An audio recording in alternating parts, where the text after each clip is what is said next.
What's going on, guys? Welcome back to United View. Hope everyone is doing very well, having a good Wednesday. Yes, we are back with some Manchester United news. You thought for a second that despite internet, me and the internet were like that today, but despite all that, I'm still bringing you the latest Manchester United news. Yes, we've got plenty to talk about. Ruben Amorim, he says, I'm not going anywhere. Can't swear this early into the video, but he's not going anywhere. He's not quitting. He says he's far from it, in actual fact. We'll talk about that in a bit. He's also spoken about paying for the tickets, or paying for the Manchester United staff to actually attend the Europa League final in Bilbao next Wednesday. In addition, we know one Spurs player that looks like he's not going to be available for next week's Europa League final. That is Kulusevski. And also we've got some updates on if Lenny Yoro or Matthijs de Ligt are going to be available for the Europa League final in Bilbao next week too. So there's plenty to get into in this news update. So be sure to smash a like on the like button. Be sure to subscribe. As you can see right there in the top right hand corner, we're currently at 192,175 on the road to 200k. And if you don't click the subscribe button, you better watch out. Because we are come for you. Hey, you thought, well, Owen's been going back and forth with the soundboard, not being able to. Yeah, here, another screen. Another, I can press anything, you know. So sit down and see where you're there. Yeah, if it's getting a bit heated. But Rastafari, lick him up, Rastaf, lick him up. And then I can switch over to others, being like, you know, we're one thing in the Premier League, but as soon as we kick off in Europa League, this Manchester United squad's like, you think you know me? We can do it all. So look forward to that in the future. But yes, let's get straight into the news, beginning with Ruben Amorim saying he won't quit. In fact, he's far from it. He was speaking to the assembled media at Carrington today ahead of next week's Europa League final. It's like the Europa League final media day, if you will. And he was answering questions, first of which he was asked, could he walk away? Now, this is something that has been sort of speculated on because of his comments in the post-match press conference after the West Ham game. Some saying, look, it's so bad at Manchester United that he just might consider leaving. He might just walk out, regardless of what happens in Bilbao next week. So when asked whether he will walk away from Manchester United, he said, quote, what I'm saying is since I arrived here, I talk about standards. I cannot see the team having these results in the Premier League and say nothing and not take responsibility. I'm far from quitting. Now, I'm really glad with that answer. I am really glad with that answer. First of all, because I think it kind of dispels the idea that, you know, he's going to walk out, which is certainly not what we need going into a final. And also it dispels any speculation, I guess, about his future, which also we don't need going into the final. There have been reports, haven't there, the last couple of days, you know, from David Ornstein and others saying it's the last thing on the agenda is Manchester United to part ways with the coach, regardless of what happens. So there is security in that, and we know we're going to go into a summer transfer window with stability in the sense of there's not going to be a managerial change because there's a lot of change that needs to happen anyway at this football club when it comes to the playing squad. Certainly the executive side of things, but we know that some of the playing squad are going to be leaving. New players are going to be brought in. We know that's going to be happening, and I suppose what we don't need is even more shake-up. Now, the concerns that I talk about and have talked about previously about going into next season, how much can be fixed, and you know, what have we seen from Ruben to suggest that he can fix it? Those are still, they're still concerns. Now, I still do think, and this has been my stance on it, that, you know, Ineos brought a guy in midway through the season. They knew the issues that he would have adapting to these players. They knew how bad this squad was. It's their mess that they have made of things. Ruben, he has added to it. You know, there could have been other options they picked, which maybe could have been quicker fixes, if you will, but they decided to go down this route and they should stick with it. So they're going to back him seemingly in the transfer window. That's the hope. And I hope, you know, we had this whole conversation, didn't we, Monday on the red carpet, and KG was a bit concerned, wasn't he, about those comments saying, you know, he equated it to a boxer going into a fight, talking about retirement. He doesn't even want that in the head. He doesn't even want that to be a thought process for Ruben Amorim at all. And I do get his point with that. So Ruben Amorim says he's far from quitting. And actually, it kind of just proves the point. I think it was of what James from the Muppeteers mentioned on Monday on the red carpet. And to an extent, I think Minna was saying this too, that effectively he's just being honest. You know, he's just saying it as it is. He's effectively said, look, I come here and I talk about improving, setting the standards, etc., etc. Well, if I'm talking about standards and talking about where we want to be, I can't have the team losing all of these games. We've only won 6 games in the Prem. I can't have the team losing all of these games and then come out and pretend that things are okay and not take responsibility for it, I'm not going to quit, but I'm also not going to lie, basically. And I like that. I like that because he says take responsibility, and this is what I've been crying out for, and I think the fans need to understand this too. You can back a manager, you can praise a manager, you can also criticize a manager. He's happy to take that criticism on board and take responsibility because as the head coach of Manchester United, if you don't win games, you're going to get criticized. Just like if this time next week Manchester United are winning a Europa League trophy, he will get praised for it that day, and deservedly so, because his team won a game, won a final, he won a trophy. If they lose, depending on the context, he will get criticised because that's how it works. So it looks like he knows exactly what's going on around him. I don't think he's playing this, 4D chess where it's like, he's sending these messages and smoke signals to Ineos that this is what he wants. He seems pretty comfortable in his position and he's not considering going anywhere at this point in time. So that kind of nips that one in the bud. Now, this is certainly something when it comes to just really embarrassment, isn't it, over the last few days, talking about staff not being able to attend the final. I mean, this is a European final we're talking about, and certain Manchester United staff are not able to attend it because of the cuts and because of the, being careful at looking at spending at Manchester United from Ineos. So the story has been that Ruben Amorim's basically said, I'll pay for the stuff. Ineos, if you're not going to do it, I'll do it. He was asked about paying for the Manchester United staff to attend the Europa League final, and he said, quote, "The situation is simple. You know that we have a lot of people leaving, a lot of change. Sometimes it's hard to understand when to give and when to take to survive and rebuild. It's complicated to the club to start giving. It's a hard position." He then said, the situation was explained and my reaction was to help. It's not going to change my life and to help the staff to be there, to be a better staff for the final. So, look, ultimately, I think actually Ruben Amorim, I think he's handled that question. That's a tough one in a press conference, that. Basically, why is the head coach having to pay what the club won't pay? That's not a good look. And you like to talk about how big you are, biggest club in the world, and look at all these fans, and look at our revenue streams, look how much money we make, but we can't really pay for you to go to the final. You can watch it on a big screen and get a food voucher. Sorry. And then you go, what's the other team doing? Spurs, who are, notorious. Daniel Levy is notorious for being like one of the most profitable football clubs and driving a hard bargain and making sure he doesn't overspend. That's why the wage structure is what it is at Spurs. And no, all the staff can go. Families, of course you can go. Of course you can go. That's Spurs. Then you've got Man United. We're like, well, no, and we'll have a barbecue and maybe bring your own food and and we'll think about it. All of that. So it's embarrassing. It's an embarrassing situation, and I think Ruben actually has handled that well by going, well, there's a lot of change and it's difficult to know when to spend. We're trying to cut back, and when you're trying to cut back, it makes the situation difficult. So I'm just helping out here. So I think from a media point of view, he handled that question very well. From a club point of view, a perception point of view, it stinks. Like many things at Manchester United right now, it stinks. This is the worst case scenario. You've got a club that's failing. There's a possibility they could be the worst club in the Premier League this season that doesn't get relegated to the Championship. And they still somehow have made it to a European final, and they're like, we're not even paying for a lot of the staff to go. Why? Well, because we're broke.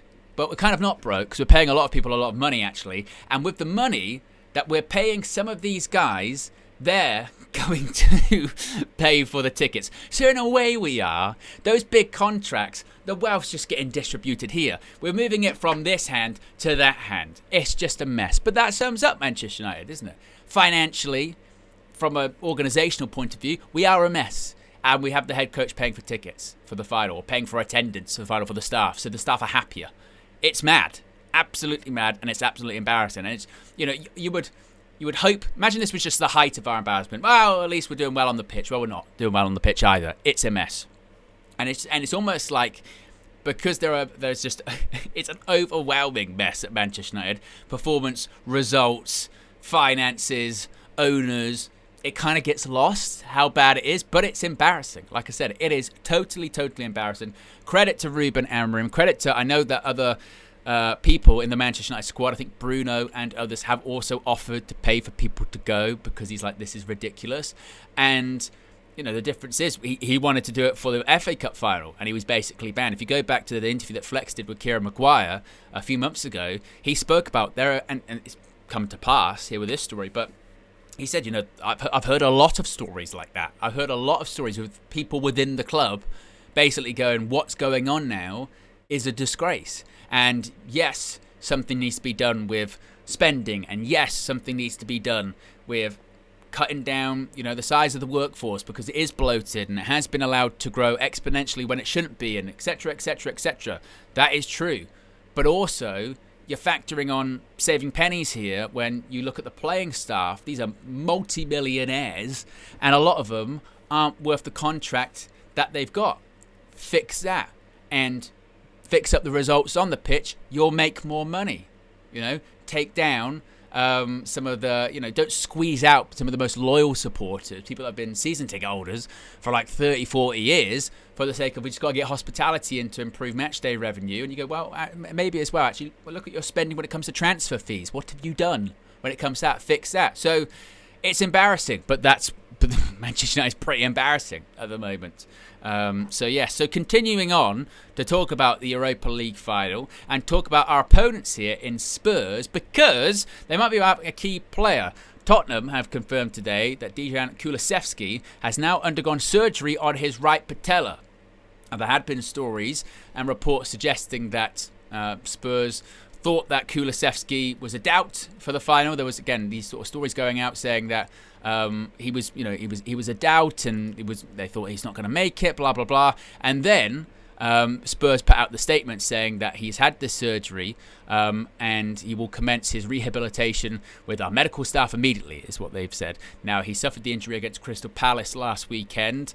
I would assume the suggestion is that he is out for the rest of the season, right?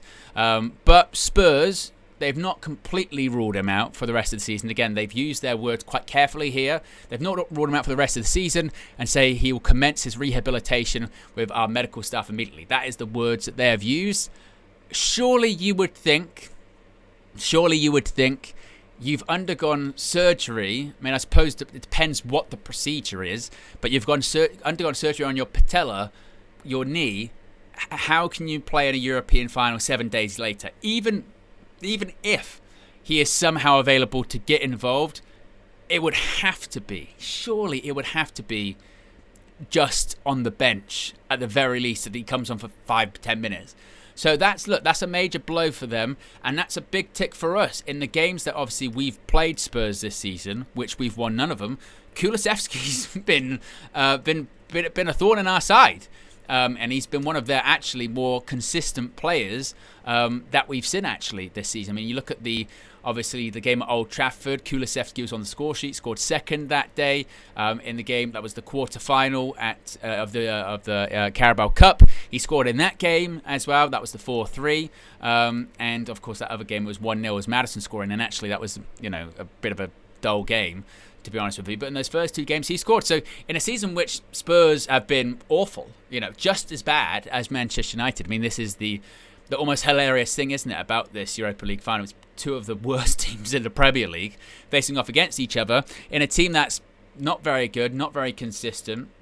Kulusevski's been one of Spurs' better players. Of course, that's in addition to the likes of Maddison, etc., that are also not available. They do have a bit of a lengthy injury list, don't they? I mean, it's Maddison's unavailable, Lucas Bergval's injured. I think Heung-min Son is back.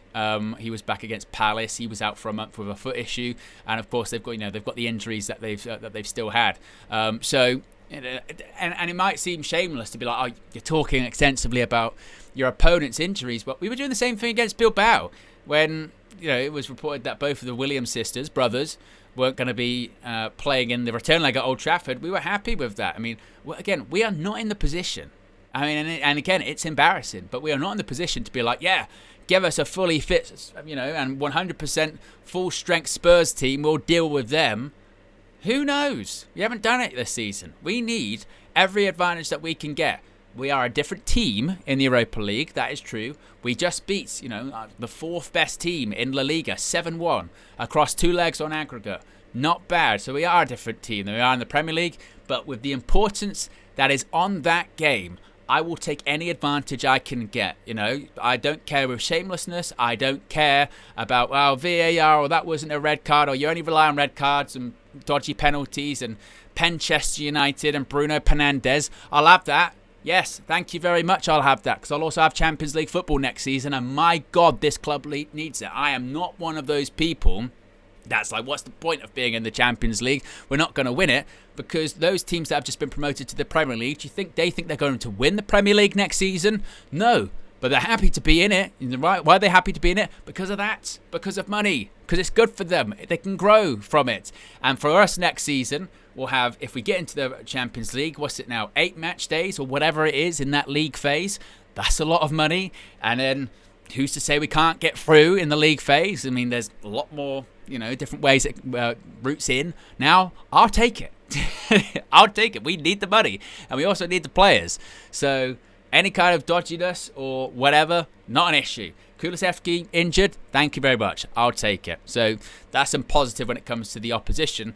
When it comes to our own injuries, some updates here from Ruben Amorim. Some other, I suppose, general stuff about the Europa League in this press conference. First of which, he spoke about, again, kind of what I'm just talking about here, the importance of winning it next week. He said, for me, the most important thing is how this final can get us back to the top faster. That is the most important thing. And that's really it. Like I just said, it's not about the shamelessness and, but we're going to do rubbish in the Champions League and we're 16th and 17th and imagine being out in the Champions League, we'll lose every single game. Well, at least it gives us something, and I know some are a bit like, well, naturally, being out of Europe, I'll be 2 steps back, but it will lead to 3 steps forward, and that's positive. That's not what the club wants. And I push back on that's what the club needs, because I know that people can look at it like the Arsenal situation, or where they were out for the Champions League for a few years, or they were out Europe for a little bit, and that was good, and they made it back. That is a very, very, very risky strategy, because, yes, some clubs come back, some clubs don't. They just fade away to mediocrity, and the next thing you know, they're not even in Europe for 20-odd years, 30-odd years. Just ask teams like Aston Villa or whatever, right? So I think we have to be very careful with that kind of thought process. He also said, like I was just talking about, how we are a different team when it comes to these European games. He says, this team have proved that in a final they can step up. We know that. And as far as the injury updates for some players in the final, specifically from a defensive point of view, Lenioro and Matthijs de Ligt, he says, I don't know if they're going to be available. I think they will not go to Chelsea, of course, on Friday, but some are a possibility for the final. Now, Lenioro today wasn't part of the open training session, but he was in the gym doing individual work, and the report is that the injury wasn't as bad as first thought, and he's a warrior, so he might get risked. Not Friday, but I think next Wednesday, I think he'll be involved. De Ligt, I think that one's going to be a lot closer. It seems like that setback does appear to be worse than the Euro one. And to be honest, because De Ligt's been in and out over the last few weeks anyway, of course, having De Ligt in would be better because we're a better team with De Ligt in it. My bigger concern is Lenioro. I think he's been playing so well recently, and we need his pace. Like we saw against Bilbao, he steps forward very well, and he's just in good form. And I feel like despite his age, he's become absolutely critical for us, particularly in those Europa League games. So my feeling is, obviously, like he's saying there, they're not going to be involved Friday. They shouldn't be involved Friday anyway, even if they were just a little bit of a knock. Don't risk them. I hope he would have learned his lesson, because both of these injuries have come from playing them in the Premier League in games that they probably didn't need to play in, with De Ligt against Brentford, with Euro against West Ham. I would hope 7 days' time it's going to be touch and go, but maybe, just maybe Euro could be back. De Ligt, maybe a bench. Euro, I wouldn't be shocked if he gets risked, but that's just my prediction. So there you go, guys. That's the latest Manchester United news for you. Be sure to smash the like on the like button. Be sure to subscribe, bottom right-hand corner. I'll be back, internet permitting, tomorrow morning, 9 a.m. for the morning view. Be sure to click that like button. Be sure to subscribe. Flex, I think, is back tomorrow at some point. So Flex will be returning, and hopefully Manchester United are returning to the Champions League. Is that a bit too early for that? Is that a bit too early? Probably a little bit too early. I'm out of it. Peace.